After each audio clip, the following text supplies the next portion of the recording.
Alrighty, so is it officially time to say the Vikings might be for real?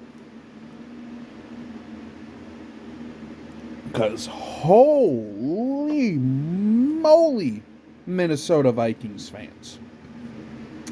This might be one of the most well-rounded teams I have seen in I don't even know how long. Well, like I say, as of recording, there's about 2 minutes left. The Vikings are up by a score of 34-7, with the Texans driving, may put up a garbage touchdown and 2-point conversion, but let's be honest here, it is over. And holy moly, did the Vikings make these guys look like garbage today. I mean, Flores had the defense humming. KOC just absolutely did the darn thing today. I love what I saw from our offense. I love what I saw from the defense. And even Will Reichert banged in a 58-yard field goal, pinball style. But man, oh man. Is it safe to say this team might be for real?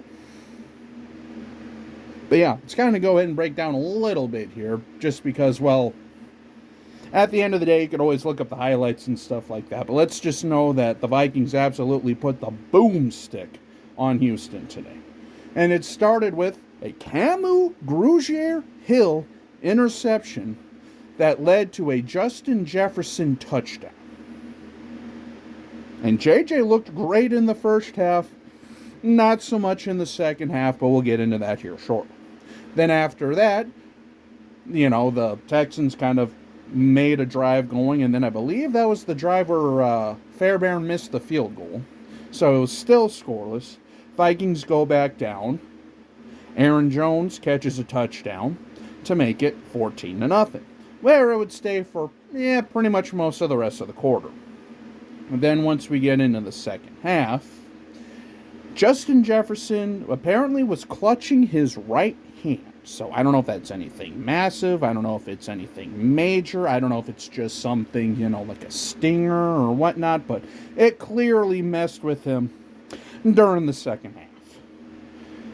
Unfortunate. But thankfully, it's not like we really needed him, because who stepped up? Number 83. That's right, ladies and gentlemen. Another Jalen Nailor sighting today, with 2 touchdowns, or no, at least 1 touchdown. I can't remember if I think he actually did catch 2 touchdowns, but one of them did get called back, and then eventually that turned into a Johnny Munt touchdown, if I remember. Anyway, regardless, Jalen Nailor got a score.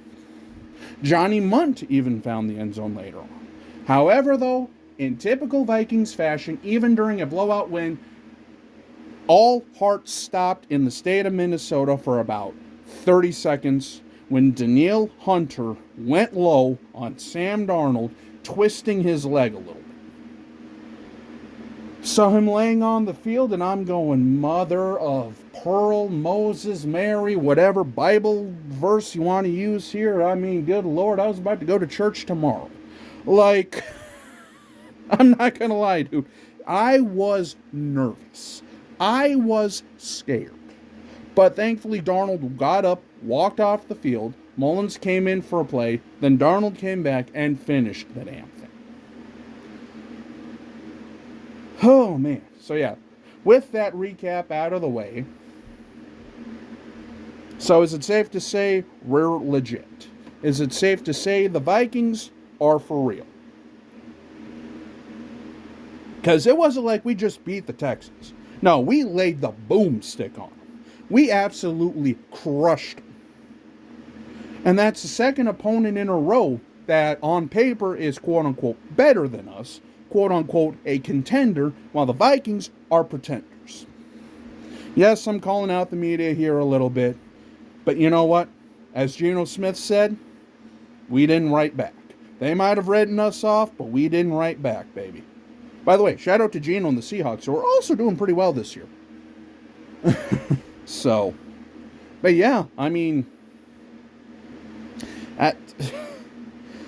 B-Flow looks good. KOC looks good. Heck, even Daniels looks good. By the way, Daniels is our special teams coordinator. I mean, It's been a while since I've seen a Vikings team with all three phases clicking. Which is nice because how many times have we seen one or two phases click and the other one be absolutely pitiful, which then leads us into a dogfight in a game that we should be winning by about 20 points. You know what I mean? This is really the first year I've seen a Vikings team be able to stomp on throats and finish it. Not just, let them creep back in and win by 3. No, literally finish the job. Now, again, could this all come crashing down week 4 in Green Bay? Of course it can. Because, well, remember last year when we played in Green Bay. But that was a different story, different quarterback, and this and that. And the other thing.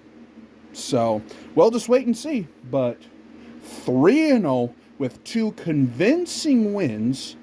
Really, 3 convincing wins. But the second win against the 49ers turned out to be a little bit closer than it probably should have been. Even though that game still wasn't really all that close. So, yeah. But, the Vikings didn't really have any turnovers. That defense for the Texans was huge. And, again, Kevin O'Connell's team wins when the Vikings win the turnover battle. Vikings were +2, I believe. Either 2 or 3, like I said. I kind of came in at the 2-minute warning, so I don't know if they threw another interception or not. But the Vikings had 2 picks today. One by Camus Grugier-Hill. One by Cam Beasley, Cameron Bynum. And just smothering after smothering defense. Sack after sack. It was a thing of beauty to them. Granted, I will give the Texans credit. They did also bring some heat and get to Darnold. But thankfully, our defense was able to hold. And like I say, where this season ends up, I don't know. But all I know is I'm going to enjoy this win, enjoy this ride, and watch some more football. Because that's how the blue-blooded American works. By the way, this is the point where if I could actually edit, I'd, have American flags and all that stuff and fireworks. But anyway. Oh, well, I think I've blabbered on long enough. But hey, media, we here. Vikings are for real this time. Now, again, still not saying we're going to make the playoffs or anything like that. But the Vikings are for real. And we're going to be in a lot more games than we're going to be out of. And we're going to win a lot more games than we're going to lose. Especially if we can just keep this formula up and pray to the sweet baby Jesus of the football gods, we can stay healthy. Because the injury bug has started to kind of rear its ugly head a little bit here. So honestly, having that early bye week in week 6 might be just what the doctor orders. And then, like I say, who knows? By then, this guy might be back. Which will then just add another solid piece to our offense. But man, oh man, baby, I loved everything I saw. So anyway, on to Green Bay. And, yeah. So until we meet again, this is Jacob. Have a good day.